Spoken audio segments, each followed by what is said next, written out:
क्या आपने कभी सोचा है कि दुनिया की सबसे कठिन और सबसे पवित्र यात्राओं में से एक केदारनाथ टेम्पल की यात्रा आखिर इतनी खास क्यों मानी जाती है?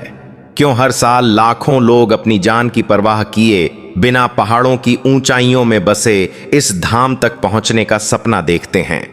यह कहानी सिर्फ एक यात्रा की नहीं, बल्कि आस्था, विश्वास, साहस और खुद से मिलने की एक अनोखी कहानी है, जहां हर कदम पर प्रकृति की परीक्षा भी है और भगवान का आशीर्वाद भी इस यात्रा की शुरुआत होती है। हरिद्वार या ऋषिकेश से, जहां गंगा की पवित्र धारा के किनारे लोग अपने मन को शांत करके इस कठिन सफर के लिए खुद को तैयार करते हैं। फिर सड़क मार्ग से लोग पहुंचते हैं सोनप्रयाग, और वहां से गौरीकुंड, जो कि केदारनाथ यात्रा का बेस कैंप माना जाता है, गौरीकुंड से शुरू होती है असली परीक्षा, जहां से लगभग 16 से 18 किलोमीटर का पैदल रास्ता तय करना होता है। ऊंचे पहाड़, खड़ी चढ़ाई, पतली पगडंडियां और मौसम का अनिश्चित मिजाज हर कदम पर आपको चुनौती देता है।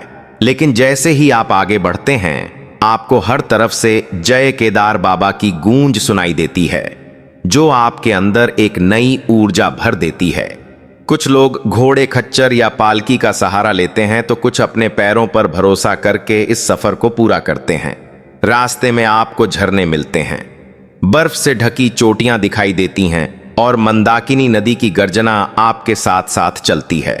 हर मोड़ पर आपको लगता है कि बस अब और नहीं, लेकिन तभी किसी अजनबी की मुस्कान या एक बुजुर्ग की हिम्मत आपको फिर से आगे बढ़ने के लिए प्रेरित करती है।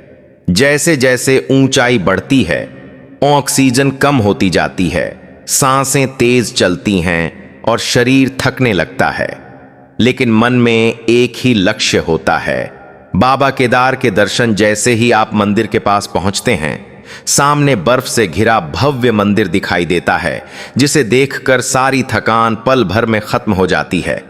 ऐसा लगता है जैसे भगवान खुद आपको अपनी ओर बुला रहे हों। केदारनाथ मंदिर, जो 12 ज्योतिर्लिंगों में से एक है, जहां भगवान शिव ने पांडवों को दर्शन दिए थे, यह वही स्थान है जहां 2013 की भीषण आपदा के बावजूद मंदिर अडिग खड़ा रहा और यह साबित किया कि आस्था कभी नहीं टूटती। मंदिर के सामने खड़े होकर जब आप घंटियों की आवाज और मंत्रों की गूंज सुनते हैं, तो एक अलग ही दुनिया में पहुंच जाते हैं।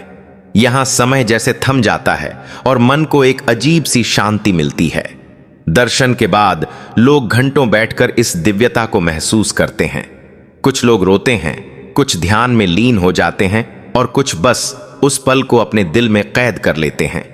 यह यात्रा सिर्फ शरीर की नहीं, बल्कि आत्मा की भी यात्रा है, जहां आप खुद को पहचानते हैं, अपनी सीमाओं को समझते हैं और यह महसूस करते हैं कि असली ताकत आपके अंदर ही है। वापस लौटते समय भी वही रास्ता है, लेकिन नजरिया बदल चुका होता है। अब हर कठिनाई छोटी लगती है और हर कदम एक सीख बन चुका होता है। केदारनाथ की यात्रा हमें सिखाती है कि जीवन में चाहे कितनी भी मुश्किलें आएं, अगर विश्वास और हिम्मत हो तो कोई भी मंजिल दूर नहीं होती। यह यात्रा सिर्फ एक धार्मिक यात्रा नहीं, बल्कि एक ऐसा अनुभव है जो आपकी जिंदगी बदल सकता है। अगर आप भी कभी जीवन में सच्ची शांति और आत्मिक संतोष पाना चाहते हैं, तो एक बार इस पवित्र धाम की यात्रा जरूर करें, क्योंकि यहां पहुंचकर आपको सिर्फ भगवान के दर्शन ही नहीं, बल्कि खुद से मिलने का मौका भी मिलता है। और शायद यही इस यात्रा की सबसे बड़ी खूबसूरती है।